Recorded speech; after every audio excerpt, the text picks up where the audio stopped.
Pejim-baovao hafa tanteraka kosa indray nandritra ny fankalazana ny fetin'ireny omaly dia tsy nanadino izany ny fikambanana zagasy dia ity fikambanana ity indrindra nanamarina izany dia nanolotra fanomezana ho an'ireo reny voateraka atao amin'ny hôpitalin'ireny sy zaza tetsy Ambohimiandra izy ireo.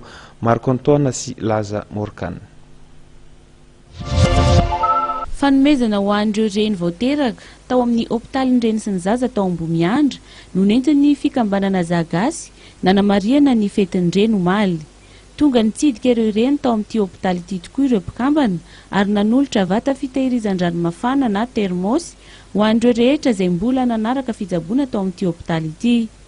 Ny fanomezana ny asiny ho an'ny reny malagasy no antom-pisiny ity hetsika ity, hoy ny folohan'ny zagasy Andriamatoa Jean Navanday Raty Arsan.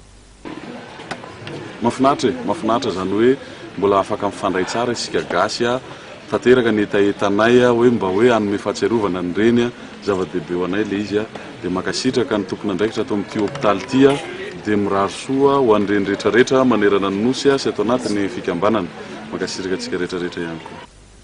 Ankoatra ny teto Ambohimiandra Antananarivo dia teny amin'ny hôpitaly be tao Toliara no nanatanteraka fanomezana ho an'ny voaterabao ny mpikambana ao amin'ny zagasy.